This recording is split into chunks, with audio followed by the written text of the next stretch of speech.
Since last week, sir, may mga umaaligid ito na alleged US aircraft. Tumutulong ba ang US sa operasyon na ito, lalo't wanted din si Pastor Kibuloy dun sa Amerika? Yan, panibagong mga, di ba? Again, allegations. Let them prove it. They make that kind of preposterous claims. Lahat na lang eh. Di ba? Like the claim of their boss na siya ang anak ng Diyos dito sa lupa. Anak pala siya ng Diyos eh. Ba't hindi niya harapin ng lahat ng kanyang mga accusers? Ang nabasa ko kasi anak ng Diyos, hindi tumakbo. Di ba? Ang nabasa kong libro na merong istorya ng anak ng Diyos, hindi tumakbo, nagpapako sa krus. Sir, Next, Colina, kaya sa Mindanao News. Good morning, sir. Sir, Antonio Colina from Mindanao. Sir, on day 1, you said na you are 100% certain that Kibuloy is still inside the OJC compound. Now that it's day 11, sir, you're still confident na nandyan pa siya? Hanggang ngayon, naniniwala kami na nandyan siya. Tinatawanan kami. Sige lang. There's always time for everything. At darating, sabi ko nga kanina, mahuhuli rin natin yan. Mahuhuli natin yan, just a matter of time. Sir, balik lang ako doon sa question on excavation. May ginagawang drilling activities or excavation ba sa basement ng JMC? That is the allegation of Atty. Torion. Let him prove it. But on the part of PRO, sir, can you categorically say that there is no drilling activity? Basta sa akin lang dyan, let Atty. Torion prove the things that he is saying in the media. I just don't want to dignify all those things. James of GMA, sir. Sir, just this morning, nagpalabas yung Davao City Council ng resolution requesting the PNP to uphold the rule of law in implementing the warrant of arrest, the continuing implementation. Your comment on that, sir? Yeah, we welcome those.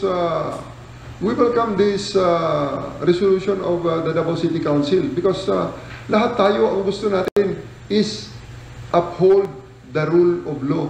And I do hope that our esteemed council members and the political leadership of not only Davao City but our country as well to call for the concerned people and instrumentalities and everybody, all the Filipino people, to uphold the rule of law. At central to this upholding the rule of law is the respect for the judicial processes. Babalik tayo sa pinakauna na nagsimula ng lahat ng ito. Ano yun? May mandamiento de arresto ang RTC sa Pasig at nagsasabi, dalhin nyo si Apollo Kibuloy dito sapagkat siya ay dapat managot dito sa kaso inaakusa sa kanya, human trafficking at child abuse. Sir, tayo. So hopefully, I hope that the political leadership also make that call to Apollo Kibuloy and his followers na respetuhin nyo ang rule of law. Hindi yung justice for Apollo Kibuloy ang nakalagay sa t-shirt nyo. Ayaw nyo namang humarap sa husgado. Sa hustisya nyo hinahanap sa kalsada. Tapos na tayo sa panahong yun. Ang hustisya ay hindi hinahanap sa kalsada. Ang hustisya ay hinahanap natin sa ating mga korte. Hindi ito political. Huwag natin haluan ng politika ito. Wala itong politika rito. Ito ay patas na pag-i-implement ng warrant of arrest. Gaya na napakaraming tao ngayon sa loob ng mga kulungan dito sa Davao City at sa iba pang parte ng bansa. Lahat sila, dahil may utos ng korte na sila ay hulihin at ikulong, ikinulong sila. At meron silang mga court dates, humaharap sila sa judge, hinaharap ang kanilang mga kaso, dinidepensahan ng mga abogado, at ang mga hindi makakuha ng abogado, binibigyan ng gobyerno sa katauhan ng mga public attorney's office na mga naka-assign sa mga korte kung saan sila ay inaasunto. Sir, follow up lang. You mentioned kanina na you were doing the search on their terms. Kahapon, nag-set sila ng challenge to Pro 11 na papasukin daw yung media doon sa Cathedral at sa JMC building just to prove na no digging operations are being made by the police. Sir, comment on this one, sir. Thank you. Ang tagal na natin sinasabi nga na noon ay gusto nating isama ang media para sa lahat ng ito. Pagkatapos ngayon, again, on their terms, hindi na. Tit for tat. On our terms, on this part also. Giselle of Inquirer, sir. Sir, good. Sir. Sir, good morning po. I-follow up ko lang yun dun sa rooms po. Was it naka-tidy up po yung area dun sa rooms or clean? Malinis, napakalinis. Parang hotel. Parang hotel. It's part of the school. Grace of Mindanao Times. Sir, follow up lang din. Clarification lang, sir, no? Saan particular po na building itong rooms na room na sinasabi niyo po? Yun nga ayaw ko lang i-mention na ang pangalan nila dahil let them ask them po anong pangalan ng school na yun, ng school na yun, ng building na yun. Ayoko nang ako mismo ay hindi naman tayo ganun ka reckless at hindi tayo ano ba ang term yan? Hindi tayo ganun ka blasphemous. Kagaya ng boss nila siguro na ang blasphemy is okay lang. Sa akin, I still iba-ibang interpretasyon natin sa Biblia pero I still believe that it's still the correct book. Yes. General, pwede ko ba i-clarify yung sinasabi po ninyo na 13 to 15 years old na mga bata? Babae po ba ito, lalaki, sir? Yes, babae. Mga babae. That's why we are coordinating with the proper authorities to make an inspection of that facility. Wala mga parents doon eh. Sa totoo lang. Wala mga parents doon. Ito po ay nakita nyo talaga, sir? Nakita ng ating mga searchers. Kasi mga babae nga lang ang mga searchers na pinapayagan nila doon. Yeah. At sa ganung oras ay tulog, supposedly. Really something very, very fishy. Ano to, sir? Possible biktima ng human trafficking? Posible, but it will be for proper verification and declaration of the proper authorities. Kami naman ay indicators lang ang tinitingnan at meron kami mga conclusion. No? Kaya, because we are not the proper authority regarding that matter, we will refer it to the proper authority. Yung mga bata po ko sa nakita, doon din malapit sa kwarto ni Kibuloy na sinasabi nyo? Same building. Same building. First floor, second Isa lang floor. naman ang building natin na pinag-uusapan. Sir, Miss Kaduaya. Mga around 5 kahapon, 5, 6. Andiyan, live. PM. Hapon. Hapon yun. sir. Around 10. Sir, Miss. Yes. Sir, follow up ko lang po, sir. Yung umpisa nung pag-serve ng warrant of arrest, all women po na police hanggang sa first day po. Almost. Although ganito, nung first day, andun ako personal. No? O first, second, third day, mga 3 days. Personal akong nagli-lead ng mga searches. Kasi napakarami ng, pag pinabayaan ko ang mga tao ko, mapanghinaan lang ng loob eh. Nakita nyo naman kung gaano kagulo. Sa likod ko nga lang, ako nga lang muntik. Talagang nasa brink na rin ako ng panghinaan ng loob. Isipin mo naman yung gaano kalaki yung megaphone na inilalagay nila sa likod ko. Napakalaking megaphone na nilalagay pagkatapos lahat ng pang-alipusta, lahat ng... Kaya nag-lead ako. Ngayon, nung mag-settle na ang lahat, may mga request sila na, sir, mga babae yan dyan. Halos naman eh. 99% of all those rooms, sinasabi nila, ay okupado ng mga babae. Wala pa ako nakita ron ng barracks ng mga lalaki. Kahit hanggang dun sa baba, yung basement nila na parang pigsty, mga babae pa rin ang nandun. Iilan na ang mga lalaki. So, nag-prepare kami ng mga WCPD investigators na nagiging searching team natin. Kaya nga lang, unfortunately, ganun ulit.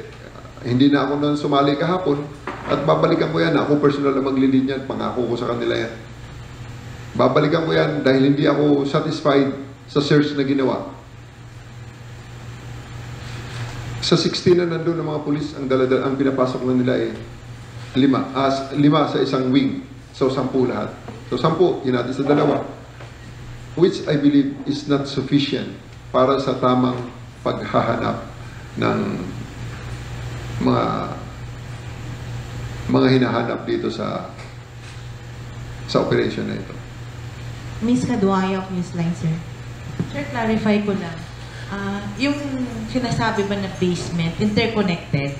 Kasi ang perception po kasi ng public na isang room lock, tapos isang room lock, are you giving us the impression na interconnected?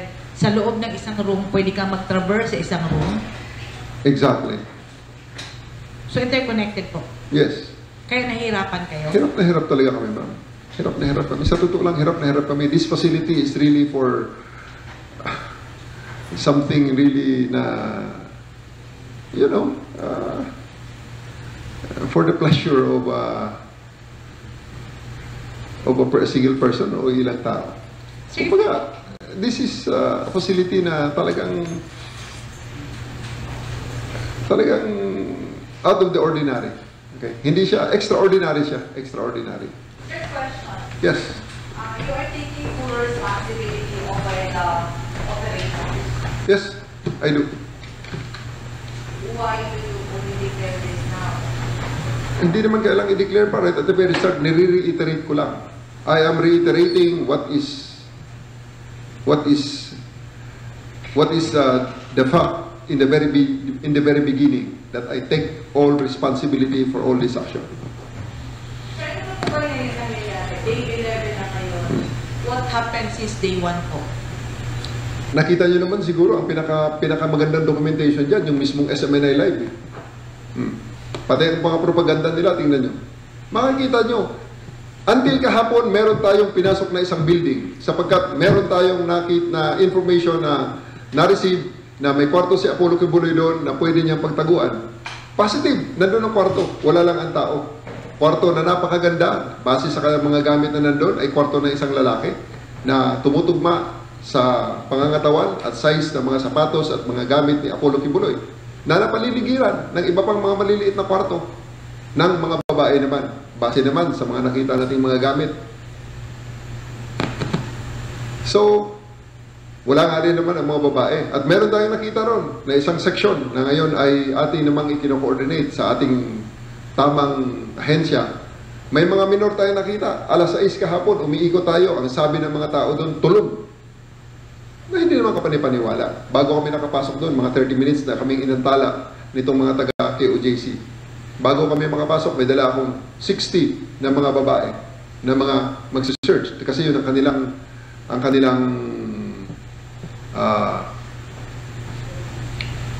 yun ang kanilang request na babae lang makapasok. Kasi halos lahat ng building dyan, ang mga nakatira ay babae. Si Apollo Kibuloy lang ang bukod tanging nakatira sa gitna ng mga babaeng ito.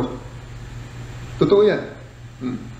So, kahapon nakita natin may mga bata, minor, 10 to 15 years old, mga tulog. Sabi, tulog o nagtutulog-tulugan. Hindi na natin nasigurado dahil ayaw nilang papasukin ang camera, ayaw nilang papasukin ang video, which we respected. At doon sa 16 na tao ng mga babaeng pulis na aking dinala para sana maghalughog doon sa kwarto, sa building na yon, 10 lang ang kanilang pinayagan. Again, on their terms. So ngayon, hindi ko kino-consider na search na ang building na yon. I'm making a report na ito ay na-search natin on their own terms. Kaya hindi talaga makikita at hindi kami satisfied sa resulta nun. Kaya huwag nila kami sisihin kung babalikan namin at isi-search namin on our terms. Before this operation, lahat naman ng search na sinasabi ng certification ng mga nauna mga agencies at iba-ibang mga agencies na pumunta sa kanila na gusto pa nila ipakita sa akin. All those searches are made on their own terms. On the terms of the wanted person. So, paano yun? It is only now that we are asserting some of our terms na hanggang ngayon ay napakarami pa rin balakid on their terms pa rin. Okay? So, uulitin namin yan. Uulit-ulitin natin yan hanggang sa tayo masatisfied na talagang wala si Apollo Kibuloy. At totoo nga ang sinasabi nila na hindi nila alam kung paano kontakin yung tao. Pero sa ngayon, huwag tayong ma-sidetrack. Sinasabi ko sa aking mga tao, huwag tayong ma-sidetrack sa tunay na issue rito. Tayo ay nag-i-implement ng warrant of arrest sa isang taong nagtatago. General, clarify ko lang. Ano pong building po yung maraming kwarto? At ilang pong kwarto dapat ang i-search nyo doon? Hindi ko na muna, in their deference, kasi tatamaan sila na kaplastikan ng kanilang ginagawa doon. Dahil learning institution yun eh. Pag pinangalanan ko ang pangalan nila, they challenge me, I'll take the name, I'll broadcast the name para makita kung anong klaseng edukasyon na kanilang ibinibigay sa lugar na yun. Ilang pong kwarto dapat ang search, General?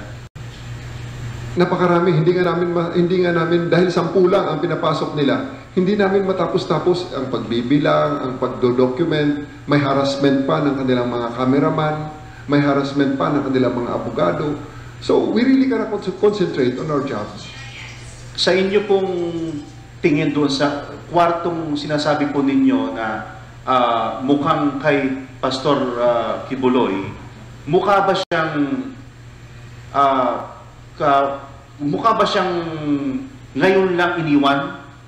Pwede niyo po bang i-describe sa amin, General Pace? Thank you. Alam niyo, yung mga ganun, subjective yun eh. Paano mo masabi kung kagagamit lang o kahapon lang? Like in a hotel. How do you know na kagagamit lang kahapon ng hotel?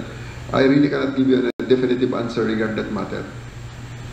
Aminado yan. Unless na it will be on our own terms, papasukin niya ang SOCO, hahanapin namin ang fibers ng mga buhok, kung kaninong mga buhok ang makakita namin sa kama, kaninong... Ngayon, sigurado yan. I-vacuum clean na naman nila yan. Dahil nakita naman natin kung anong krimen eh. Human trafficking, child abuse. At nakita natin ang mga nagsasalita na ng mga biktima. Wala nang makitang parang nagdedesperado ang ibang mga biktima nga na hanggang sa internet nilalabas na nila ang kanilang mga karanasan. Kagabi may lumabas na naman yung Ukrainian na karanasan niya. Walang babae na gustong ilabas ang ganong klaseng karanasan.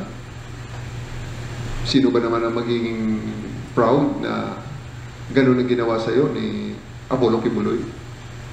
So, we are really hell-bent on bringing him to justice. Hanapin, kung ito man ay makakuha sila ng legal remedy at patigilin kami ng korte, pangako ko, pag ako inutusan uli, gagawin ko uli ito. Hindi natin titigilan ito. Hanggang sa siya ay sumuko. At wala siyang karapatan na mag-demand ng kung ano-ano. Ba't kailangan niyang i-demand sa presidente ang mga papeles na hinihingi niya? Sino ba siya? Is he above the law? Ganun ba talaga? Lahat ng klase ng may mga warrant ngayon, di magde-demand na rin ang gaya niya na ganito ang papel, ganito ang kailangan kong assurance, ganito. Bago ako sumuko. Ano yun? Hindi naman yata yun ang nakasulat sa batas at hindi naman ng espiritu ng batas. General, sa press con po na isinagawa ni Attorney Torion few days ago, sabi po niya na pagtapos po nito ay i-hunt down po daw niya kayo at hindi daw niya kayo patutulugin sa mga kasong isasampalaban sa inyo hanggang sa inyo pong pagretiro. Would you react to that, sir? Bring it on. Hindi ako gaya ng kanyang boss na magtatago. Haharapin ko siya. Kung makulong ako, di makulong. Di ba? Bakit? Hindi lang naman ako ng first time na nagka-warrant yun Tingnan yung record ko, may warrant ako dati, nagpiyansa ako. Piyansa! Harapin mo sa korte. O, ano ngayon? Exonerated ako. General ako. Di ba? Major ako noon. Nung nag-warrant ako. Hanggang ngayon nga, hindi ko pa nakukuha yung, naalala ko na naman yung piyansa ko. Dapat bawiin ko yun Hanggang ngayon, hindi ko pa nakukuha, 2,000. Maliit na kaso, pero, di ba? Hindi ako kaya ng boss niya na magtatago at magsisisigaw, maghahanap ng hustisya sa kalsada. Mali yun. Kahit kaabogado niya tao Di ba? Kahit sinong abogado yan, tatawanan siya niyan. Si Noli Di Castro di ba? Si Kabayan, di ba? Hindi kami mali. Talaga ang dapat, pag ang tao may kaso, lumabas at harapin ang kanyang kaso. Anong mali doon? I-justify pa niya? That's wrong. That's wrong. Kasi pag ganyan ang nangyayari, paano na lang ang iba? Di pag nagkawaran, di magtago na rin at pagkatapos magde-demand ng kung ano-ano. General. Specific pa yung mga search warrant dun sa mga rooms at yung mga reading ngayon. Diyan ba yung specify yung mga search warrant ng karapit sa mga property? Boss, walang search warrant dito. Ang search warrant ay para sa bagay at kontrabando. Wala kaming sinasabi na may kontrabando sa loob ng COGC. Wala kaming sinasabi na may baril dyan. Wala kaming sinasabi na may droga dyan. Wala kaming sinasabi na may dapat kaming search warrant dyan at kumpiskahin namin. Yun ang search warrant. Ang meron kami ay warrant of arrest na ang sinasabi, ng korte, utos sa amin yun, dalhin nyo si Apollo Kibuloy at ang 5 pa dito sa korte ko para managot sa salang ganito. That is Pasig RTC 159. Dun sa tingin na nakikita namin ngayon, paano nag-coincide dun sa article na sinasabi na sa mga rooms na revenue ngayon? About sa digging na yan, allegation ni Attorney Torion yan, let him prove that. Wala akong sinasabi muna dyan sa mga bagay na yan, sapagkat yan ay allegation nila. Let them prove it. Yan ang gusto nila. Di, sige, let them prove it also. Pero may photos and videos din. Ilabas nila yung nagbigay ng photo at pakita niya rin alam niya ang batas, paano dyan. Ilabas niya yung taong nagbigay at bigyan niya rin ng sworn statement. Kasi kaya kong gawin yan sa loob ng Photoshop. For clarification, so sir, no excavation, no digging inside? Hindi ko sinasabi kung ano man dyan regarding sa diggings na yan dahil yan ay nilabas ni Attorney Torion. Let him prove it. Di ba? In the same manner na gusto niya i-prove namin yung guilt at kung ano pa man ni Apollo Kibuloy bago niya i-surrender sa batas yung kliyente niya. Yung na-mention nyo before, sir, na underground facility, ano yung mga efforts to locate that? Wala bang excavation? Hanggang ngayon, meron tayong mga technical people na ginagamit yan. Because yung mga technical natin na mga ginagamit, hindi naman yan para lang sa bagay na yan eh. And it has been, those are reliable instruments na according sa mga operators nga, ay nagamit nila hanggang sa ibang bansa nung nagbigay ang Pilipinas ng suporta sa mga nasalanta ng mga massive earthquake. Kaya they are very confident sa capability at mga results na ibinibigay sa kanila ng mga instrumento nila. Ano nagpapahirap, sir, na malocate yung entrance na sinasabi niyong underground facility? Unang-una talagang only half of the things that we want to do, less than half of the things that we want to do, we actually do. Ibig sabihin, ang search na ito ay always done on the terms of KOJC. Kasi nga ayaw nating we work within those challenges. Ayaw naman namin persahin na talaga ng persahin na talaga. Kaya kahapon pinilit ko na lang talaga yung Emerald Gate na sinasabi nila, nabuksan talaga. Just to dispel, ano ba ang nakalagay sa kanilang TPO? Ang allegation nila na pinipigilan namin silang pumasok sa kanilang compound. Anong totoo? Sila ang pumipigil. Doon sa unang gate na ginagamit namin, dati open yun. Napakawawalang hiya. Sinarado ang gate. Nilagyan ng X-ray scanner. Pinadaan kami sa napakaliit na lagusan. At pagkatapos, hinihingian na kung ano-ano. Bakit? Sila na ba ang otoridad ngayon? Kahit na sila ay private, maliwanag right at the very start na ito ay papasok ang pulis para hanapin ang tinatago nilang fugitive na boss nila. Na walang lakas ng loob para harapin ang kasong sinasabi nilang napakahina. Kung tanongin mo sa Attorney Torion, ang sasabihin at ng mga abogado, sasabihin lang, napakahina naman yan. Matagal nang dismiss yan. Dismiss pala eh. Pati hindi kayo lumabas at sabihin sa judge yan. Ibig sabihin, mali ang judge. Di ba? Kaya, andun lang tayo. Huwag tayong ma-sidetrack sa main issue na ang lahat ng ito ay nangyayari dahil sa paghahanap kay Apollo Kibuloy. Next, Kulina. If you won't mind, can you describe, kasi nakapasok ka doon, can you describe paano mo na nasabi na interconnected siya? May point ba na nawala ka rin? Or ano yung, paano nyo nalaman na interconnected siya? Sa first day, iisa ang pinasukan ng aking mga tauhan. Sunod-sunod kami. Ang dala-dala ko noon siguro mga 60-70 na mixture, police women, saka security, dahil hindi namin alam ang layout.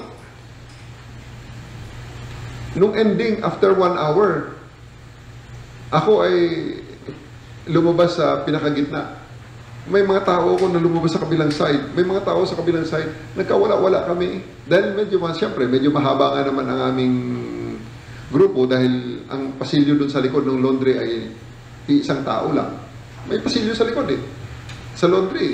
Pero yung laundry na, pag pumasok ka, kwarto. Pag pumasok ka sa kabilang kwarto, theater. Pag sunod sa kabilang kwarto, Sa kabilang pinto, kwarto na naman. Ganun ang mga nakita namin eh. Kaya yung mga tao ko, siyempre, pag liko mo sa isa, hindi naman lahat makaliko ka agad. Siguro may mga dumiretso, akala nila siguro ganun lang, na parallel lang. Pagpasok nila doon, ang labasan nila iba na. It's really a well-designed maze. So are we talking here of complicated architectural and engineering, civil design? Napaka-complicated para sa amin. Napaka-complicated para sa akin. And magugulat ka. Yung isang kwarto doon, pagbukas, opisina. Opisina na ng mismong JMC, ha?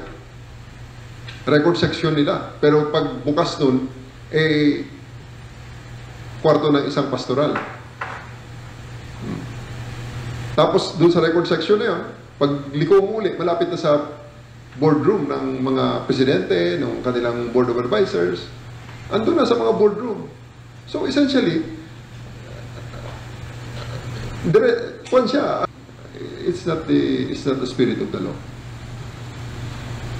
Last 3 questions. Yes, Ma'am Bri of TV5. General, anong hamon mo ngayon kay Pastor Apollo Quiboloy at sa kanyang legal counsel kay Atty. Torion? Dati na yun eh. At yan din naman ang hamon ng lahat sa kanya supposedly. At yan din sana ang kanilang magiging battle cry dahil palagi nilang sinasabi na justice for Apollo Quiboloy. Napakasimple ng hamon. Harapin mo ang kaso. Sabi nyo, mahina. Ipakita mo, magaling ka. Si Atty. Torion, napakagaling na abogado. Pakinggan mo, napakagaling.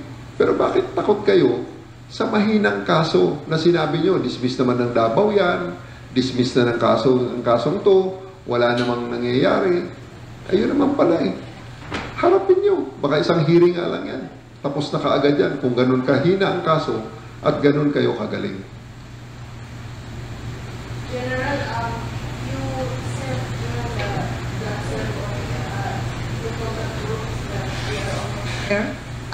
Sorry, this has been asked a while ago, but I just want to know if you really mean it, that you can already see the end. We're almost there. We're almost there. Yan lang ang... I'm always an optimistic person. I'm always optimistic. Hindi para ako ay mapanghinaan ng loob ng ganun-ganun na lang. So can you already project when ilang days na lang? But I'm optimistic, pero syempre, we are not foolhardy to actually predict things na si Apollo Quiboloy lang nakakapag-predict ng end of the world eh. Tayo hindi, wala eh. Siya lang. Kaya siguro matagal pa. Takot lumabas eh. Kasi kung bukas na mag-end of the world, useless na rin yung pagtatago niya. Siguro matagal pa. Tanungin natin, gusto natin sagutin niya. Yes, sir. Di ba, narinig niyo yung sinabi ko noon sa Senado? Nung sinabi niya sinabi ni Carlo Catiil na they will welcome us with red carpet at tinake ko ang kanilang challenge. Sige, ngayon natin gawin, ngayong araw. At tapos ang sagot basta legal ang lahat. Ano pang illegal? Di ba? Humingi sila ng tulong sa korte. Ang binigay ng korte sa kanila sa protection order, hindi man sinabing tumigil ang pag-search kay Quiboloy. Ang sinabi ay huwag silang pigilan sa kanilang normal activities. At especially yung barikada na sinasabi nila. Kanila naman ang barikada eh. Kaya kahapon, in-assert ko na talagang walang barikada. Buksan ng Emerald Gate. O ngayon, walang barikada. O reklamo pa rin. Diba? Yan yung problema eh. So, ayokong lagyan ng deadline yung ating operation na to. General, sir, convinced pa rin po ba kayo na nasa underground facility pa si Quiboloy or nasa taas na siya ngayon? May nagsabi na nasa langit na, di ba? Yan ba ang sabi gusto mong sabihin? I mean, above ground na siya. Nasa mga structures within the KOJC. Underground or... Ang hirap ng sagutan, ang hirap sagutin ng mga ganong klaseng tanong, you know? Basta hinahanap namin siya. At ako'y naniniwala, nandyan siya sa loob. At paikot-ikot lang dyan. Okay? Kasi napakahirap para sa tanahan. Grabe di ba? Nakita mo naman. Kaya kaiba dahil Ang unang pinakamahirap dito na pa namin, ang unang pinakamahirap dito na sa tingin ko na na-encounter namin, yung kanyang mga supporters. Napakarami ng supporters na hindi naman marami actually, ilan lang eh. Kaya lang napakagulo. Napakagulo. That distracts us from what we are doing. Ito yung mga tao nakikinabang din siguro sa, di ba, nakikinabang sa kanyang pananamantala. So pati ito mga to, ako'y naawa nga sa mga taong ito na they were so convinced and brainwashed. Pero marami rin silang mga kasamahan na nagtiwalag na tumiwalag na ngayon ay mga witness na laban sa kanya sa mga korteng ito. Sa mga kasong ito pala. Sa mga korte, talagang pumunta ang mga tumiwalag na. Nandun may mga foreigners, nandun may mga Pilipina. So, yun, yung challenge ang sinasabi niya, sir, yung kanyang mga supporters na ngayon ay, ang iba naman ay naliliwanagan na. Ang tingin ko nga, naliliwanagan na rin. May marami na rin sila mga tao na umalis na at nagbibigay ng information sa amin. Kahapon, ang information na yun na ibinigay sa amin, kombinasyon yun ng luma at saka ng bagong informasyon. General? Kaya pinasok namin yung building na yun. Sir, ano pong information ang nakukuha niyo? Is it from human intelligence or yes, from... human intelligence. Yung mga maraming mga alam niyo ito ang isa sa mga nakita namin. May compartmentation talaga eh. May compartmentalization din si Kibuloy sa kanyang mga ginagawa. May mga taong nandito na hindi alam kung anong ginagawa sa kabila. At hindi alam ang lahat except for a select few na alam ang overall operations. So, ang nakukuha namin ay mga taong nagsialisa na ang nagbibigay ng impormasyon. Ito, kaya gaya kahapon, tama ang ibinigay na, sir, dyan yung kwarto si Kibuloy dyan, sa ganito. So, pinuntahan natin, tama nga, wala nga lang si Kibuloy. Ano naman po nakuha niyo sa mga technology na pinasok ninyo sa QOJ? Hanggang ngayon, ginagamit natin ang technology. No? May mga indicators talaga na nandyan. Ang problema na lang dyan, yung actual na pagtakma sa kanya sa mga lugar na ini-indicate na nandyan siya. 8 pa rin po ba yung na-detect ninyo na signs of life na nandoon? Hindi natin pwede talagang, hindi ko talaga ma-ignore yun eh. Because the technology is proven and tested. Ang problema na lang namin talaga yung paghanap kasi gumagalaw eh. Takot sa activity yung tao takot sa activity yung indicators niya kung sino man yung nakikita namin. Pag may activity rito, lumilipat sa kabila. Puntahan namin, lumilipat sa kabila. So, it's really something that is a challenge to us. Kasi, remember, the guy has 2 helicopters and 2 airplanes waiting there in his hangar with all the luxury cars inside the hangar. Ganong karami at ganong karami ang kanyang resources, ganong karami ang kanyang pera. At kami naglalaro ng tagu-taguan.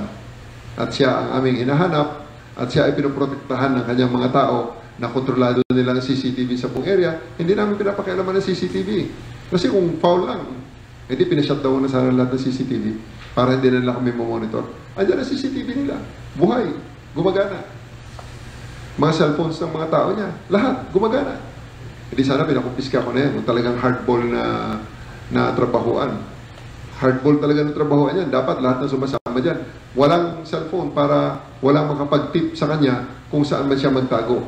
Above ground man o below ground man.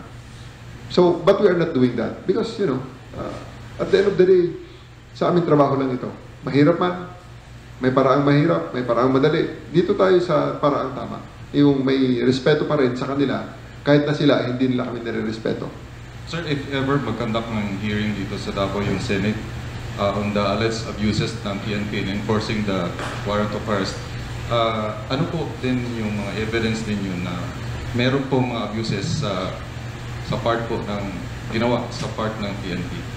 Alam nyo, I'm really looking forward to any Senate investigation or congressional investigation in aid of legislation because we really believe, ako personally, I really believe na it's really time for legislative intervention on this matter, on this aspect. Hindi ko sinasabi na wala sa batas ang aming ginagawa kasi kahapon si Attorney Domingo Cayusa ng former National President ng IBP or Integrated Bar of the Philippines sa kanyang interview sa 1PH Storycon together with Mr. Llamas, sino yung host na isa na punta rito nung the last time? Hindi, yung lalaki. Ed Lingao, si Ed Lingao and Ana Pamintuan of Philippine Star. Sila ang nag-interview kay Attorney Domingo Cayusa. And I really, for perspective, I invite you to watch the program because talagang si Attorney Cayusa mismo nagsasabi na naintindihan niya kung bakit ganito katagal ang ginagawa namin dito paghahanap. At kung naalala nyo, nung challenge nga ako nung mga KOJC na i-red carpet nila kami, tinanong nila ako gaano katagal. Sabi ko, minimum 1 month. Minimum. Ang sabi ko, 1 month. Hindi ako nagbibiro doon. Hindi ako nagbibiro doon. It's with full sincerity and it is with full sincerity na I told them minimum 1 month because gaano kalaki ang facility. Sa ngayon nga, hindi pa namin hinahalughog ang mismong dome. Yung dome, hindi pa namin mismong hinahalughog kasi that dome, based on their press release, naka 13 billion na sila ng investment dyan sa, nandyan sa Wikipedia entry na sila naman may gawa eh. Una, 6 billion ang worth ng dome na naging 13 billion ang construction cost. Ganun nakalaki ang pera na ipinasok mo sa structure na yan. Huwag mo sabihin na wala pang livable quarters dyan, wala pang livable spaces dyan. Yeah? Hindi pa namin nahahanap ang dome. Ang dome is cursory pa lang ang aming nakita. Inikot lang namin, tinignan lang namin. Pero kung tutuusin dyan, napakarami ng spaces dyan na dapat pang tingnan. Napakalaki na powerhouse sa tabi ng dome. Umaandar yun. So, ibig sabihin, may sinusuplayan ng kuryente. So, hindi pa namin naiikot yun. Kasunod yun. Kung kailan yun, tapusin muna namin itong mga nandito sa priority namin. Kasi talaga namang napakalawak ng lugar. So, yan nga, gusto nilang matapos kaagad. Pagbigyan nila kami ng search sa tamang, yung walang harassment ba? Yung walang haharap na abogado na, hindi, 5 lang kayo. Kaya ako nagdala ng 60 para mabilis eh. Tapos ngayon, magre-reklamo sila na mabagal at hindi nagdidili-dali ang polis at uulitin uli. Kasi may pinadala akong 60 na babae kahapon. Ang pinapasok 10, ang 50 nakatenga. Tapos sasabihin nila, 2,000 na kayo dyan. Hindi totoong 2,000 ang nagsisearch. Napakarami ng bulk ng nakikita nyo dyan, CDM, magbabantay dahil sasarado nila ang highway pag hindi nila gusto ang mangyari. Diba? Haharangin ng mga pulis, sasarado ang gate pag makakita sila ng chance. So, I am dedicating policemen to do those jobs. Ang ginagamit ko lang ng pulis dyan, iilan lang ang nagsisearch at naghahanap talaga na actual dyan sa fugitive natin sa loob ng compound nila. So, challenge lang kasi ganito. Very simple lang kaya hindi ako nawawala sa para bigyan natin ng mukha itong trabaho ito. Paano pag kapamilya mo si Amanda? Paano pag kapamilya mo yung ibang mga biktima? Nakikita nyo ngayon, bata pa, taon na inabuso ang kapamilya mo. At ang nang abuso ay nandyan lang. May warrant, pero nagdidemand sa presidente na bago siya mag-surrender, ito muna ang i-comply ng presidente sa kanya. Abay, teka muna, sandali lang. Di ba? Paano naman ang 110 million Filipinos? Sir, do you consider that a fear na if about to surrender, that's safe that asking for the president? Hindi failure yan eh. Right at the very start, yan ang kanila sinasabi sa presidente. Right at the very start noon pa, before pa itong operation na to, before pa ng June 10 operation, yan ang sinasabi nila. Susurrender lang siya pag pinirmahan ng presidente ang deklarasyon na hindi siya i-extradite or hindi siya kung ano-ano mga term na sinasabi nila. Why? At tandaan natin, hindi siya wanted lang sa Pilipinas, wanted din siya sa Estados Unidos. 2 bansa ang ginawa niya ng krimen na naglabas ng legal na mandamiento de arresto. Kaya nga tumakbo sa Pilipinas pabalik dahil may warrant sa US. I really am not in the position to actually voice out kung ano man ang respondent ng pasensya na po kayo. Pero tingnan nyo na lang indicators. Wala namang sagot ang gobyerno sa kanya. No? Or may sagot pero I don't know. It may have to come from an official government spokesman. Brian of TV5, sir. General, may lumalabas na yun na sa budget daw ng PNP is 1 million per day itong operation natin. Hindi ko, wala akong idea gaano dahil the Chief PNP is here to support us. He has sent his budget officer to actually support us. Well, hindi ako magtataka kung umabot sa ganun. Kaya nga, napaka-special nitong tao na to na ginagastusan ng gobyerno ng resources na dapat ay magamit natin sa iba pang mga bagay. Di ba? It's really very, very nakakasad, nakakalungkot na dahil lang ayaw niyang harapin ang isang mahinang kaso according to them, ganito ang ginagawa ng gobyerno at ganito ang ginagastos natin. May mga dapat nasa relief operations tayo. Dapat tumutulong tayo sa ating mga kababayan na nasalanta ng bagyo. Nandito tayo ngayon, tingnan nyo. Hinahanap si Kibuloy na ayaw humarap sa kaso na inihain sa kanya ng mga bata na wala namang mga boses. Wala namang boses yan kung hindi tinutulungan ng gobyerno. Ang mga biktima na yan ay hindi maririnig. Mahina ang kaso, sabi ni siya mismo at saka ang abogado niya nagsabi, gano'n naman pala, uulitin ko, bakit ayaw niyong harapin? Harapin niyo. Last question, sir, from Grace of Mindanao Times. Sir, sinasabi niyo po na very challenging on the part sa PNP yung pagkantak ng operation. So, ano yun, ma'am? Very challenging po sa part ng PNP yung pagkantak niyo ng operation. So, would it mean, sir, na minimum 1 month that this operation will last? Well, una kong nasabi yun sa Senate investigation. Let's on record naman, I think it is on TV, sa Senate investigation, nung sinalens ako ni Katiil na he will welcome us with red carpet, na hindi niya naman, ang dami nila sinasabi, hindi naman nila kayang panindigan. Diba?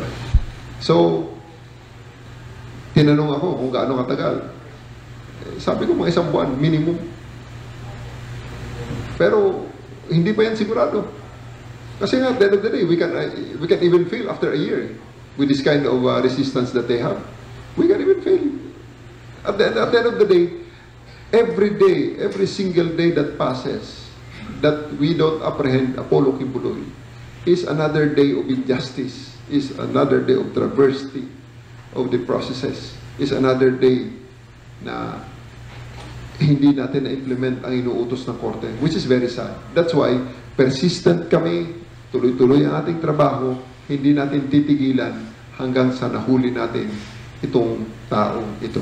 With that, sir, kumusta din po yung ating kapulisan on the ground na, syempre, tatagal talaga yung operation, yung iba, naulanan, naiinitan. Totoo yun. Kaya nga, gaya na sinasabi ko kanina sa statement ko, alam ko na tayo ay pagod na. Nakakapagod ito at napakarami ng alipusta na ating natatanggap mula sa mga trolls. Hindi ko sinasabing marami ang nang-aalipusta. Ang nasasabi ko ay maraming alipusta ang aming natatanggap. Sa isang tao, siguro sa isang araw, kung birahin ako ng isang troll nila dyan na empleyado ng city ay siguro mga 100. At pagkatapos, yung mga unknown na mga trolls na nagsasabi na papatayin nila yung anak ko at gagantihan nila yung anak ko, napakarami rin. Kaya nga araw-araw, and I do believe na yan ay natatanggap din ng aming mga pulis na na-identify dito. Kaya nga, I'm rallying them, I'm always trying to boost the morale of our people, not to be sidetracked by these issues. Hindi tayo paatitinag, hindi tayo mawawala sa issue na ang bottom line, kailangan madala sa husgado si Apollo Kibuloy. Yun lang. Yun ang pinaka-bottom line natin. Lastly, sir, 2,000 lang po ba talaga yung police na andyan or may mga reinforcement na dumating? Nag-change kami. Hindi ko sinasabing 2,000 Hindi ko sinasabing eksakto ang 2,000. That's a classified number. Pero ang sinasabi ko, kung meron kaming ganito karaming tao, hindi ibig sabihin na lahat yan ay naghahanap kay Apollo Kibuloy. Hindi yan. Ang marami dyan, support. CDM support, traffic, security. At ang mga searchers talaga dyan, iilan na lang ang natitira. Yes, kung saan sila galing. Nakita nyo kahapon ang mga gumalaw doon, iba-ibang mga regions. Kaya nga very, very special. Dahil lang sa isang mahinang kaso, pero ayaw namang harapin ang sanugkan. Thank you very much, sir. Ladies and gentlemen, that ends our press briefing with the Regional Director of Police Regional Office 11, Police Brigadier General Nicolas Torre III. Thank you very much for coming and for